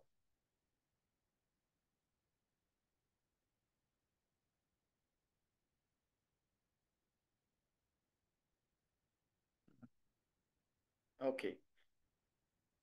காட்டு விலங்குகளையும் கால்நடைகளையும் நிலத்தில் ஊர்வன யாவற்றையும் அவற்றின் இனத்தின்படி கடவுள் உருவாக்கினார். இப்போ என்ன ஆசீர்வாதம் கொடுத்திருப்பாரு மரத்துக்கு? நீ மனிதனுக்கு கனி கொடுன்னு சொல்லியிருப்பார். அதான் அது கனி தரும் மரத்தை உருவாக்குறார். இப்போ ஜீசஸ் என்ன பண்றாரு, அந்த கனி கொடுன்னு சொன்ன வார்த்தையை திரும்ப வாங்கிறாரு இல்லையா? நீ கனி கொடுக்க மாட்டாய் அப்படின்னு சொல்லும்போது அவர் கொடுத்த ஆசீர்வாதத்தை திரும்ப பெற்றுக்கொள்கிறார். அதோட அந்த மரம் என்ன ஆகுது, பட்டு போகுது. அப்போ சாபம்னா என்னது? கடவுள் கொடுத்த ஆசீர்வாதத்தை திரும்ப பெற்றுக்கொண்டால் அதுதான் சாபம். கரெக்டா? நம்ம நினைக்கிற மாதிரி தப்பான வார்த்தைகளை சொல்லி சபிக்கிறது பேர் சாபம் கிடையாது. கடவுள் கொடுக்கிற ஆசீர்வாதத்தை திரும்ப பெற்றுக்கொண்டால் அது சாபம். Praise the lord. ஹல்லேலூயா. சாபத்துக்கு டெஃபினிஷன் என்ன? சைலன்ட். கடவுள் கொடுக்கும் கொடுத்த ஆசீர்வாதத்தை ஆசீர்வாதத்தை திரும்ப திரும்ப பெற்றுக்கொண்டால் அதுதான் சாபம். அதுதான் சாபம். கடவுள் கொடுக்கிற ஆசீர்வாதத்தை திரும்ப பெற்றுக்கொள்வதே சாபம், அல்லது ஆசீர்வாதத்தை நிறுத்துவதே சாபம். இப்போ ஓகே, நம்ம இதோட இதை நிறுத்திக்கலாம். நம்ம மறுபடியும் பேக் டு தொடக்க நூல் 1வது அதிகாரம் 28வது வசனத்தை மறுபடியும் பார்க்கலாம். கடவுள் மனிதனை படைத்து முதல்ல ஆசீர்வதிக்கிறார். அடுத்த ஃபர்ஸ்ட் வார்த்தை என்ன சொல்றாரு? பலுகி பெருகி பூமியை நிரப்புங்கள், அதை உங்களுடைய ஆட்சிக்கு உட்படுத்து. 4 வார்த்தை சொல்றாரு. தமிழ்ல பலுகின்னு போட்டிருக்காங்க. யாருக்கா தமிழ்ல பலுகின்னு சொல்றதுக்கு அர்த்தம் சொல்ல முடியுமா? தமிழ் கரெக்டா தெரிஞ்சவங்க. பலுகி பலுகினா நிறைய பெருகுதல். அந்த அளவு வந்து எண்ணில் அடங்காத அளவு பெருகுதல், அதுதான் பலுகி. ஓகே, அப்ப பெருகினா என்ன அர்த்தம் sister? multiplied and spread everywhere. நிறைவா வாழறது. அது நிரப்புறது சிஸ்டர். 3வது ஸ்ப்ரெட் ஆகிறது வந்து நிரப்புறது. ஓகே, எப்படி இருந்தாலும் சரி, இந்த வார்த்தை டிரான்ஸ்லேஷன் எனக்கு தெரிஞ்ச வரைக்கும் சரி கிடையாது. நல்லா ஞாபகம் வச்சுக்கோங்க. தயவுசெய்து இங்கிலீஷ்ல செக் பண்ணி பாருங்க. இங்கிலீஷ்ல பி ஃப்ரூட்ஃபுல் ஃபர்ஸ்ட் வார்த்தை பலுகின்னு கிடையாது. பி ஃப்ரூட்ஃபுல் அப்படின்னா கனி கொடுன்னு அர்த்தம். ஃபர்ஸ்ட் வார்த்தை என்ன சொல்றாரு ஆண்டவர்? முதல்ல நீ கனி கொடுக்க வேண்டும். அதுதான் ஃபர்ஸ்ட் வார்த்தை. பலுகின்னு எதனால அதை டிரான்ஸ்லேட் பண்ணாங்கன்னு எனக்கு புரியல. ஆனால் இங்கிலீஷுடைய எல்லா டிரான்ஸ்லேஷனுமே be fruitful and multiply, replenish and have dominion over the world. இதுதான் 4 வார்த்தை. ஓகே, ஆனால் தமிழில் ஃபர்ஸ்ட் வார்த்தை பலுகின்னு வருது. அது அங்கே பலுகி வரக்கூடாது, கனி கொடுன்னு வரணும். இப்போ நீங்கள் இங்கிலீஷில் பார்த்தீங்கன்னா God blessed them and God said unto them be fruitful. கனி கொடுக்கணும் ஃபர்ஸ்ட். அதான் கடவுள் சொல்ற ஒரு வார்த்தை. முதல்ல மனிதன் என்ன பண்ணணும்? கனி கொடுக்கணும். மனிதன் இப்போ கடவுள் மனிதனை தன்னுடைய உருவிலும் தன்னுடைய சாயலிலும் உருவாக்குறார். அப்போ கனி கொடுக்கறது என்ன அர்த்தம்? முழுமையாக அவருடைய சாயலில் அவருடைய உருவில் நாம் மாற வேண்டும். இப்போ பிதா இயேசு கிறிஸ்து இந்த உலகத்துக்கு வரும்போது யாரை பிரதிபலிக்கிறார்? தந்தையை பிரதிபலிக்கிறார் இல்லையா? தந்தையுடைய மாட்சியாக வருகிறார். தந்தையுடைய முழு நிறைவும் இயேசு கிறிஸ்துவுக்குள்ளாக குடிகொள்கிறது. ஓகே, அதே போல ஓகே, நம்ம ஒரு வசனம் வேணா எடுத்துக்கலாம். எபிரேயர் 1வது அதிகாரம் 3வது இறை வார்த்தை. நான் ஸ்லோவா போறேன், புரியலன்னா தயவு செய்து நீங்க கேட்கலாம். Let's go little slow. எபிரேயர் 1வது அதிகாரம் 3வது இறை வார்த்தை. சாரி, நான் படிக்கிறேன். கடவுளுடைய மாட்சிமையின் சுடர் ஒளியாகவும் அவருடைய இயல்பின் அச்சுப்பதிவாகவும் விளங்கும் இவர். இயேசு கிறிஸ்து எப்படி இருக்கிறாரு? கடவுளுடைய மாட்சியின் சுடர் ஒளியாகவும் பிதாவுடைய இயல்பின் அச்சு பதிவாகவும் விளங்குகிறார். பிதாவை அப்படியே பிரதிபலிக்கிறார் இந்த உலகத்துல இயேசு கிறிஸ்து. அதனால என்ன சொல்றாரு? என்னை கண்டவன் என் தந்தையை காண்கிறான். பிலிப் ஆண்டவரே உங்க அப்பாவை காமிங்கன்னு சொல்லும்போது என்ன சொல்றாரு? நீ இன்னும் என்ன நம்பலையா? என்னை கண்டவன் பிதாவை கண்டான்னு சொல்றாரு. அப்ப பிதாவை முற்றிலுமாக இயேசு கிறிஸ்து பிரதிபலிக்கிறார். நம்முடைய வேலை என்னது? இயேசு கிறிஸ்துவை முழுவதுமாக பிரதிபலிப்புதான் நம்முடைய வேலை. அதுதான் கனி கொடுக்கிறது. தம் உருவிலும் தம் சாயலிலும் உருவாக்கினார். ஆதாமை உருவாக்கும் போது கரை இல்லாமல் உருவாக்குறார், ஆனா முழுமையா உருவாக்கல. நல்லா ஞாபகம் வச்சுக்கோங்க. ஆதாமை உருவாக்கும் பொழுது பரிசுத்தமாக உருவாக்குகிறார், ஆனா நிறைவாக உருவாக்கவில்லை. மறுபடியும் சொல்றேன், ஆதாம் கரை இல்லாமல் உருவாக்கப்பட்டார், பரிசுத்தமாக உருவாக்கப்பட்டார், ஆனால் நிறைவடையவில்லை. அதுக்குள்ள பாவத்துல விழுந்து போயிட்டாங்க. ஆனால் இயேசு கிறிஸ்து பிதாவின் முழு நிறைவோடு இந்த உலகத்தில் இருந்தார். பிதாவுடைய இயல்பின் அச்சு பதிவாக இந்த உலகத்தில் இருந்தார் இருக்கு. அப்ப என்ன அர்த்தம்? பிதாவை முழுக்க முழுக்க இந்த உலகத்தில் அவர் பிரதிபலித்தார். அப்ப கனி கொடுக்கிறதுன்னா கடவுள் நம்ம படைக்கும் முன்னாடி என்ன சொல்றாரு? நம்முடைய உருவிலும் நம்முடைய சாயலும் உருவாக்குறோம். அப்ப நம்முடைய முக்கியமான வேலை என்னது? இயேசு கிறிஸ்துவை போல மாறுறதுதான் உண்மையிலே கனி கொடுப்பது. எத்தனை பேருக்கு இது புரியுது? எந்த அளவுக்கு நாம் இயேசு கிறிஸ்துவை போல மாறுகிறோமோ அந்த அளவுக்கு நம்ம இந்த உலகத்திற்கும் கனி கொடுக்க முடியும். எந்த அளவுக்கு இயேசு கிறிஸ்துவை போல் நாம் ஒளி ஆகிறோமோ அந்த அளவுக்கு இந்த உலகத்திற்கு நாம் ஒளியாக முடியும். இல்லையா? முதல்ல நம்ம ஒளியா மாறணும். இருள்ல இருந்து நம்ம ஒளிக்கு வரணும். நம்ம ஒளி ஆயிட்டு நம்ம குடும்பத்தில் இருக்கிறவங்க ஒளியை கொடுக்கணும். அதுக்கடுத்து நம்ம ஸ்ட்ரீட்ல இருக்கவங்க ஒளியை கொடுக்கணும். நம்ம பங்குல இருக்கவங்க ஒளியை கொடுக்கணும். நம்ம இருக்கிற ஊர்ல ஒளியை கொடுக்கணும். அதுக்கப்புறம் சிட்டி முழுவதுக்கும் ஒளியை கொடுக்கணும். அதுக்கப்புறம் உலகத்துக்கு ஒளியாக நாம் மாற வேண்டும். இதுதான் ஃப்ரூட்ஃபுல். கனி கொடுப்பதுன்னா அப்படிதான், அதான் அர்த்தம். Praise the lord. Praise the Lord. கனி கொடுக்கணும். முதல்ல என்ன பண்ணணும்? நாம் நாம் சிறிதாக ஒளியாக மாற சாயலாக மாறணும். நாம் ஒளி. ஜீசஸ் தான் லைட் இல்லையா? அவர் தான் ஒளி. அந்த ஒளி உள்ள இருக்குது. அந்த ஒளி வெளியில வர்றதுக்கு நம்ம அவரை அனுமதிக்க வேண்டும். Praise the Lord. இதனுடைய ஒரு சாயல் நீங்க திருத்தூதர் பணி 2வது அதிகாரம் 8வது இறை வார்த்தையில பார்க்க முடியும். திருத்தூதர் பணி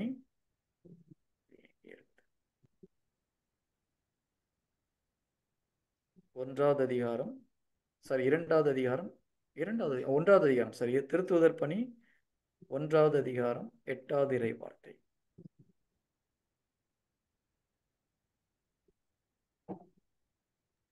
ஆண்டவர் என்ன சொல்றாரு? பரிசுத்தாவி உங்கள் மேல் வரும், அப்பொழுது நீங்கள் கடவுளுடைய வல்லமையை பெற்று, ஆனால் தூய ஆவி உங்களிடம் வரும்போது நீங்கள் கடவுளது வல்லமையை பெற்று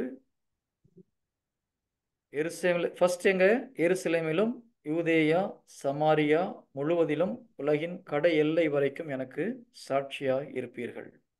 இறை வார்த்தையினால் நம்ம பரிசுத்தப்படுத்தப்பட்டு பரிசுத்தாவின் வல்லமை வரும்போது நம்ம உலகத்துக்கு ஒளியா மாறுறோம். ஓகேங்களா? ஃபர்ஸ்ட் என்னவாகணும்? நம்ம கன்வின்ஸ் ஆகணும். அதுக்கப்புறம் யூதேயா என்பது நம்மை குறிக்கிறது, சமரியா என்பது நம்ம பக்கத்தில் இருக்கிறவங்களை குறிக்குது. அதுக்கப்புறம் உலகின் கடை எல்லை வரை நாம் செல்லணும். எருசலேம் நம்மை குறிக்கிறது, யூதேயா பக்கத்தில் இருக்கவங்க, சமரியான்றது பிற இனத்தை குறிக்குது. மற்ற மக்களுக்கும் போய் நம்ம அறிவிக்கணும்.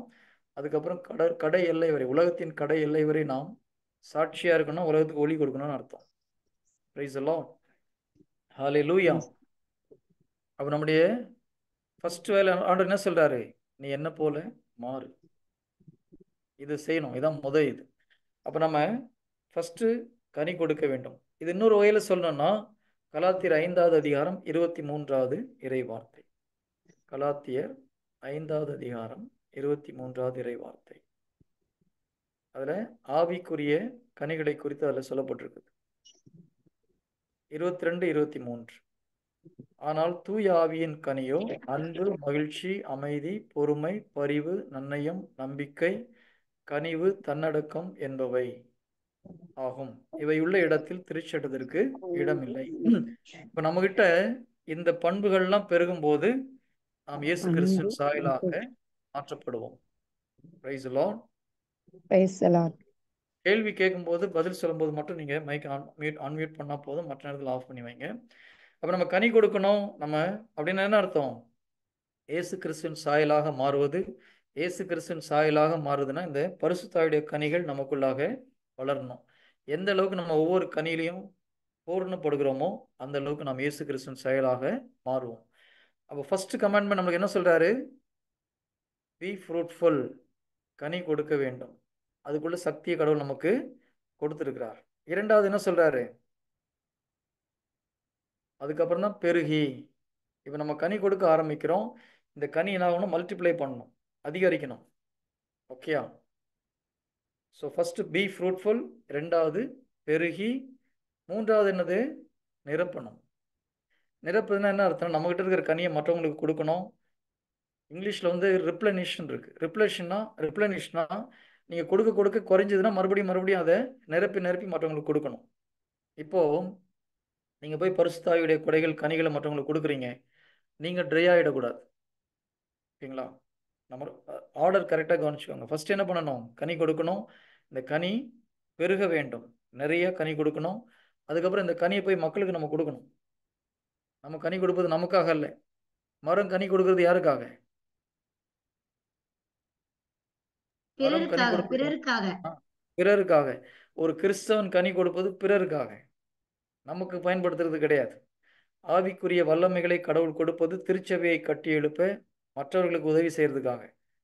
ஓகேங்களா? பொது நன்மைக்காகவே. பொது நன்மைக்காக பரிசுத்தாவுடைய கொடைகள் கொடுக்கப்படுகிறது, நம்முடைய நன்மைக்காக கிடையாது.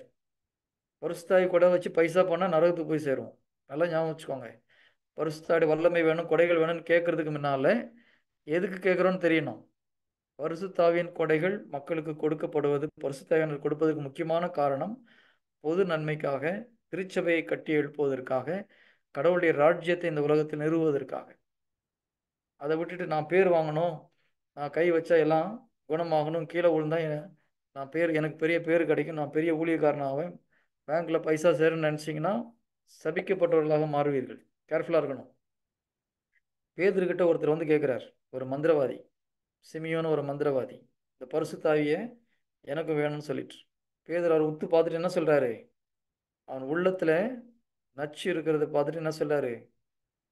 நீ சபிக்கப்பட்டவனா, சபிக்க போறாரு. ஆக்சுவலா சபிக்கிறார். அவர் மனிதனை சபிக்கிறார். அதுக்கப்புறம் அவர் கெஞ்சி மண்டாடின அப்புறம் போன்னு சொல்லி ஜெபம் பண்றார் அவருக்காக. ஸோ பரிசுத்தாவின் கொடையை நம்முடைய சொந்த நன்மைக்காக வாங்கணும்னு நினைச்சீங்கன்னா சபிக்கப்பட்டவர்களாக மாறுவோம். அப்போ பரிசுத்தாவின் வல்லமை வேணும், பரிசுத்தாவின் வல்லமை ஆவியில நிரம்பணும்னு கேட்கறதுக்கு முன்னால எதுக்கு கேட்குறோம் நமக்கு தெரியணும். பரிசுத்தாவின் கொடைகள், பரிசுத்தாவின் வல்லமை நமக்கு கொடுக்கப்படுவது திருச்சபையை கட்டி எழுப்ப, மக்களுக்கு உதவி செய்ய, பிறர் நன்மைக்காக, பொது நன்மைக்காக கொடுக்கப்படுகிறது. Praise the lord. ஹல்லேலூயா. அப்போ ஒரு கிறிஸ்தவன் கனி கொடுப்பது எதுக்காக?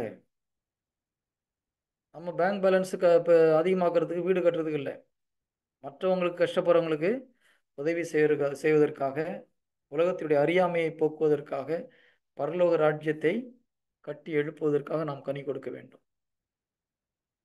என்ன யாருக்குமே ஒரு முகத்துல சந்தோஷத்தையே காணும். நாங்கள் ஆண்டவர்கிட்ட இருந்து ஏதாவது கிடைக்குமான்னு பார்த்தா நீங்கள் எங்கிட்ட இருந்து வாங்கி கொடுத்துருவீங்க போக பிரதர் நினைக்கிறீங்களா? கிறிஸ்துவ வாழ்க்கைன்றது கொடுக்கறது, பெறுறது கிடையாது இல்லையா? பைபிள் தெளிவாக சொல்லுது, கொடுப்பதில் தான் இன்பம், பெறுவதில் அல்ல. வாங்குறதுல சந்தோஷம் கிடையாது, கொடுக்கறது தான் உண்மையான சந்தோஷம். கரெக்டா? ஒருத்தர் கடை வாங்கும்போது சந்தோஷமா இருக்கா? யார்கிட்ட போய் கடை வாங்கும்போது சந்தோஷமா இருக்கா? கிடையாது இல்லையா? அதே ஒரு கஷ்டப்படுறவங்களுக்கு நம்ம உதவி செய்யும்போது நம்மளுக்கு ஒரு சந்தோஷம் வரணும், வரலன்னா தப்பு. ஓகேங்களா? ஒரு கஷ்டப்படுறவங்களுக்கு பண உதவியோ அல்லது ஒரு ஆறுதலோ, ஒரு 5 நிமிஷம் அவங்ககிட்ட உட்காந்து பேசி அவங்களுக்கு ஒரு மகிழ்ச்சியை, ஒரு ஆறுதலை, நம்பிக்கையை கொடுக்க முடிஞ்சதுன்னா அதுதான் உண்மையான மகிழ்ச்சி. அப்போ கிறிஸ்துவ வாழ்க்கை கனி கொடுப்பது என்பது மற்றவர்களுக்கு உதவி செய்கிறது தான் கனி கொடுக்கறது. ஸோ அப்போ நம்ம முதல்ல கனி கொடுக்கணும், இயேசு கிறிஸ்துவை போல மாறணும், அந்த இயேசு கிறிஸ்துவின் பண்புகளை பலுகி பெருக வைக்கணும். அதுக்கப்புறம் அந்த பலுகி பெருகி மக்கள்கிட்ட கொடுக்குறோம், திரும்பி நம்மளை நிரப்பிட்டே இருக்கணும். அது ரொம்ப முக்கியம். நான் 10 வருஷத்துக்கு மேலே நான் ஆவியில் நிரம்பினேன், ஓகே, இன்னைக்கு எப்படி இருக்கிறேன்றதான் அடுத்த கொஸ்டின். அதுக்கப்புறம் எனக்கு ஆவியில் நிரம்பவே இல்லைன்னா என்ன அர்த்தம்? எல்லாம் ட்ரை ஆகி போச்சுன்னு அர்த்தம். தினமும் ஆவியின் வல்லமையினால் நிரப்பப்பட வேண்டும். அதில் அந்த வல்லமையில் கடவுளுடைய காரியத்தை நாம் மற்றவர்களுக்கு செய்யணும். Price the lord. Hallelujah. B fruitful. அடுத்தது பெருக வேண்டும். 3வது நிரப்பப்பட வேண்டும். நாமும் டெய்லி நிரம்பணும், மற்றவங்களுக்கு நம்ம கொடுக்கணும். 4வது இந்த பூமியை நாம் நம்முடைய கட்டுப்பாட்டுக்குள் கொண்டு வர வேண்டும். இந்த 4 விஷயத்த சொல்றார். இதை கரெக்டா பண்றது யார் தெரியுமா? எனக்கு தெரிஞ்ச வரைக்கும் கிறிஸ்தவர்கள் ஒரு சிலர் பண்றாங்க, ஒரு சில ஊழியங்கள் பண்றாங்க. ஆனா இந்த உலக மக்கள் சரியா பண்றாங்க. இது ஒரு எக்ஸாம்பிள் சொல்றேன். KFC கேள்விப்பட்டிருக்கீங்களா? Kentucky fried chicken. அவங்க என்ன பண்ணாங்க? ஒரு நல்ல ப்ராடக்டை கண்டுபிடிச்சாங்க இல்லையா? அந்த KFC சிக்கன் எப்படி வந்து ஃப்ரை பண்ணுறதுன்னு கண்டுபிடிச்சாங்க.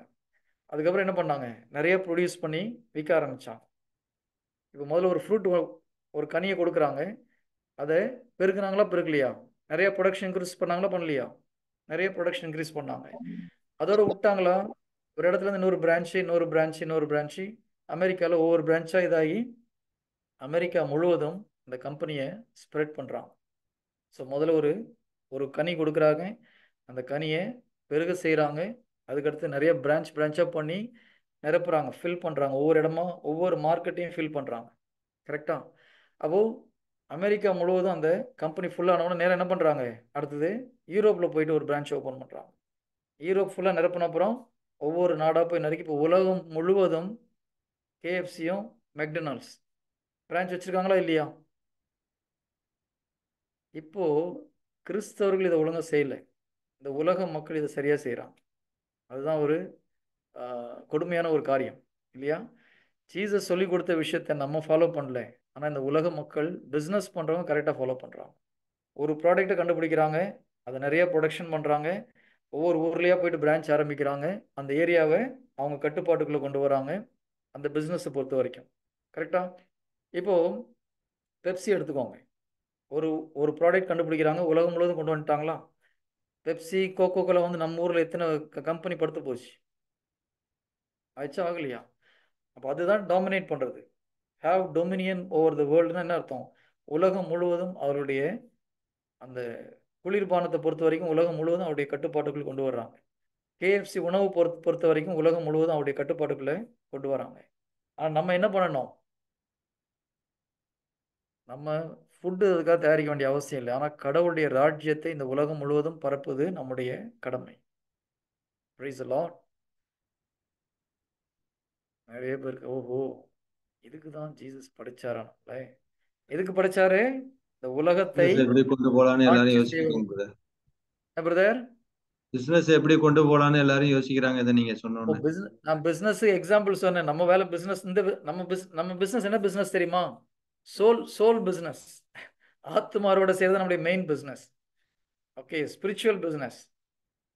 ஓகே, இந்த ஜீசஸ் மினிஸ்ட்ரி படி நான் சொல்றேன். இந்த ஜீசஸ் மினிஸ்ட்ரி 3 சகோதரர்களால் கத்தாரில் உருவாக்கப்பட்டது. அது 3:30 ஆச்சு.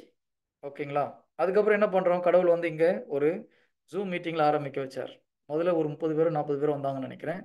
அது இப்போ கிட்டத்தட்ட ஒரு 100 பேர் வர ஆரம்பிச்சிருக்கார். இப்போ நம்ம கற்றுக்கிட்டது என்ன பண்ணுறோம், ஸ்லோவாக போயிட்டு தமிழ்நாட்டில் ஒரு தியானம் நடத்தினோம்.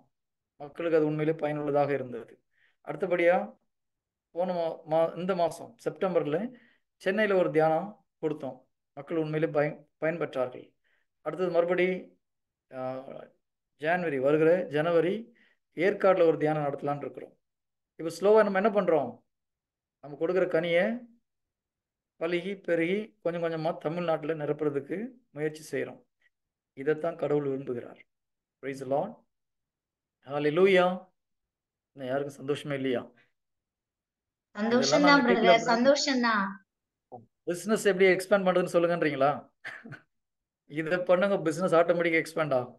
ஓகேங்களா? நம்முடைய பிசினஸ் வேற இல்லையா? பரலோக ராஜ்யத்தை பூலோகத்தில் நிறுவுவதே நம்முடைய மெயின் பிசினஸ்.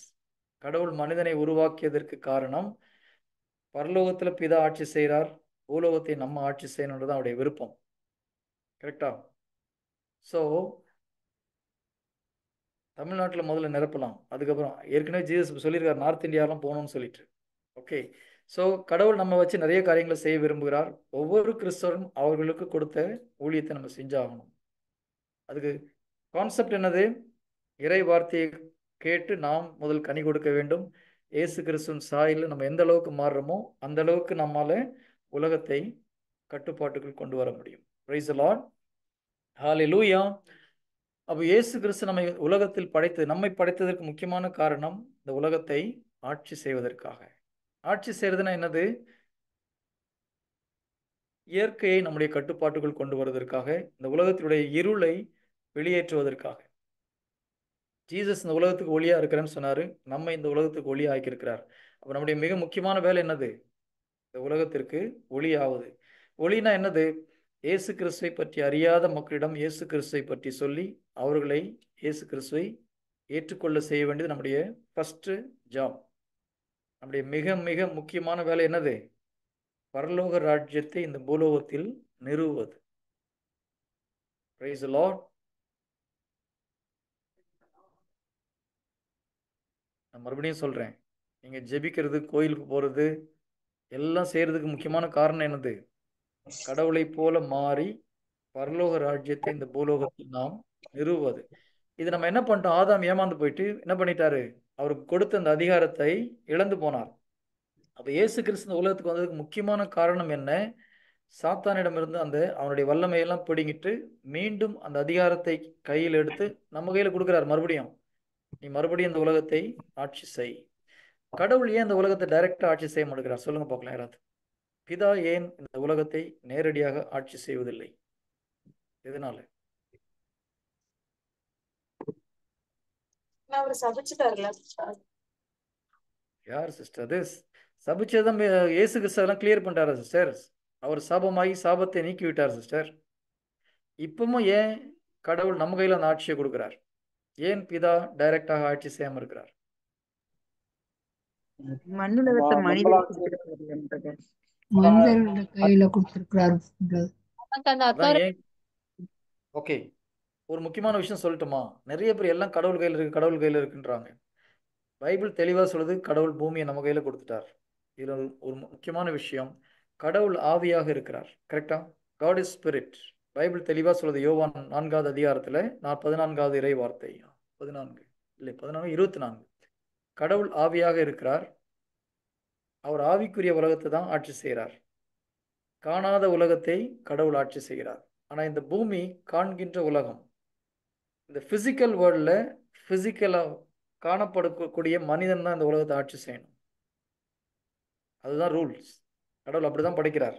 காணாத உலகத்தை நான் ஆட்சி செய்கிறேன், ஏன்னா நான் காணப்படாதவன். நான் ஸ்பிரிச்சுவல் வேர்ல்டை நான் கண்ட்ரோல் பண்ணுறேன். நீ ஃபிசிக்கலாக அந்த உலகத்தில் பிறந்திருக்கிற ஃபிசிக்கல் வேர்ல்டை நீ கண்ட்ரோல் பண்ணு. நம்ம ஆட்சியை நம்ம கையில் கொடுக்குறார். அதனால வந்து இயேசு கிறிஸ்து இந்த உலகத்தை மீண்டும் மீட்ட பிறகு நம்மகிட்ட என்ன சொல்றாரு?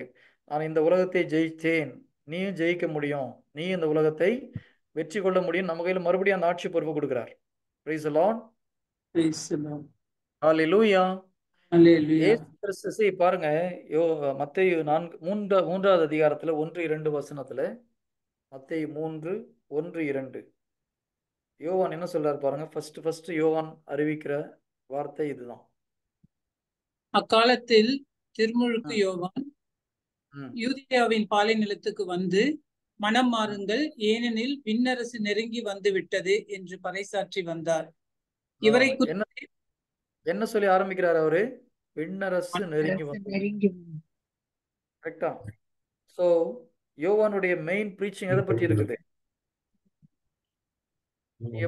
எப்படி பரலோகத்துக்கு போகலாம், எப்படி பாவத்திலிருந்து வெளியே வரலான்றது மெயினா பிரீச் பண்ணாரா? விண்ணரசை பற்றி பிரீச் பண்ணாரா? புரியுதுங்களா? அப்ப எது ரொம்ப முக்கியம்? விண்ணரசை ஜீசஸ் திரும்ப திரும்ப சொல்றாரு, விண்ணரசை பற்றிய நற்செய்தியை அறிவிக்க நான் வந்தேன்.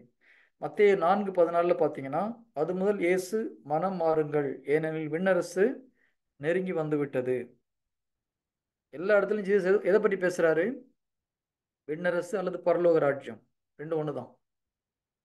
திரும்ப திரும்ப எதை பற்றி பிரீச் பண்றாரு? நான் இன்னும் பல ஊர்களுக்கு சென்று விண்ணரசை பற்றிய நற்செய்தியை அறிவிக்க வேண்டும். அப்ப ஜீசஸ் வந்தோடைய முக்கியமான நோக்கம் என்ன? விண்ணரசை இந்த பூமியில் நிறுவுவது, பரலோக ராஜ்யத்தை இந்த பூலோகத்தில் நிறுவுவதுதான் ஜீசஸ் வந்ததுடைய மிக மிக முக்கியமான காரணம். அதை செய்யும் போது ஆட்டோமேட்டிக்கா நம்ம பாவத்திலிருந்து விடுவிக்கப்படுறோம். கடவுள் நமக்காக உயிரை கொடுக்கிறார், பிதாவுடைய திட்டத்தை நிறைவேற்றார், எல்லாம் ஓகே. ஆனா மாஸ்டர் பிளான் என்னது? விண்ணரசை இந்த உலகத்தில் நிறைவேற்றுவது. Price the Lord. எத்தனை பேருக்கு புரியுது? அப்ப ஜீசஸ் வந்ததுடைய மிக மிக முக்கியமான நோக்கம் பரலோக ராஜ்யத்தை பூலோகத்தில் நிறுவுவதற்காக வந்தார். ஜீசஸ் சொல்லிக் கொடுத்த ஜெபத்தில் எப்படி சொல்ல சொன்னாரு? பரலோகத்தில் இருக்க எங்கள் பிதாவே, உம்முடைய ராஜ்யம் வருக. எந்த ராஜ்யம்? பரலோக ராஜ்யம் பூலோகத்துல வரணும். கரெக்டா? அதுக்கு தான் ஜீசஸ் வந்தது. எதுக்கு ஜெபிக்க சொல்றார்? பரலோக ராஜ்யம் பூலோகத்துல வருவது, பிதாவுடைய திட்டம் அங்க பரலோகத்தில் நிறைவேறுவது போல இந்த பூலோகத்தில் நிறைவேறணும். அதை ஆட்சியை நாம் நிறுவ வேண்டும் என்பதுதான் இயேசு கிறிஸ்துடைய தலையாய நோக்கம். இயேசு கிறிஸ்து உலகத்துக்கு வந்தோடைய முக்கியமான நோக்கம் பரலோக ராஜ்யத்தை பூலோகத்தில் நிறுவுவது. கிட்டத்தட்ட 90 இடத்துல இயேசு கிறிஸ்து பரலோக ராஜ்யத்தை குறித்து பேசுகிறார். எத்தனை இடத்துல? 90 இடத்துல டைரக்டா ஜீசஸ் பேசுறார். பைபிள்ல 140 இடத்துக்கு மேல பரலோக ராஜ்யத்தை குறித்த வார்த்தைகள் இருக்குது. அப்ப ஜீசஸ் உடைய முக்கியமான பிரசங்கம் எதை குறிச்சு இருந்தது?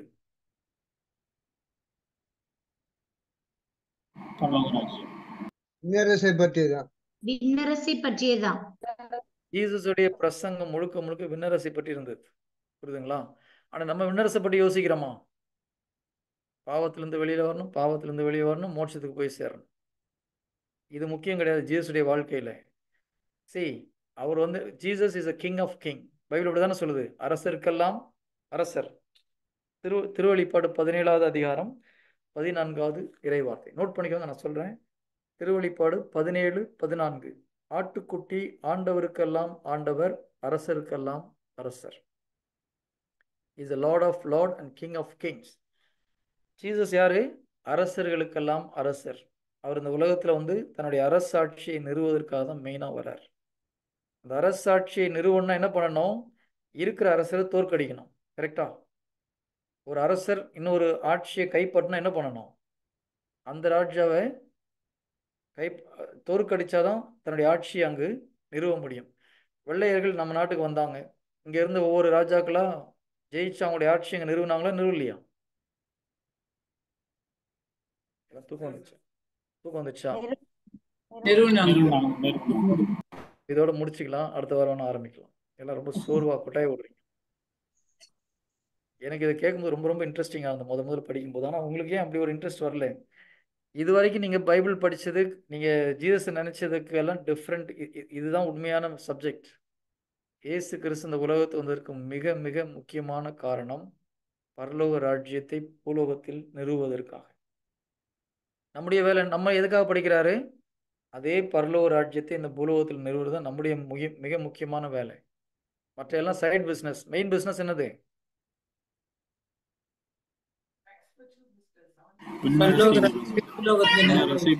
பரலோக ராஜ்யத்தை பூலோகத்தில் நிறுவுவது நம்முடைய வேலை. ஜீசஸுடைய வேலை தான் நம்முடைய வேலை இல்லையா? அவருடைய வேலை பரலோக ராஜ்யத்தை பூலோகத்தில் நிறுவுவதுன்னா நம்முடைய வேலையும் பரலோக ராஜ்யத்தை பூலோகத்தில் நிறுவுவது. இன்னைக்கு இதோட நிறுத்தலாம். நம்ம மறுபடியும் அடுத்த வாரம் அல்லது நான் திரும்பி உங்களுக்கு ப்ரீச் பண்ணுவோம், இதை கண்டினியூ பண்ணலாம். Praise the lord. ஹல்லேலூயா. எத்தனை பேருக்கு இது புரியுது?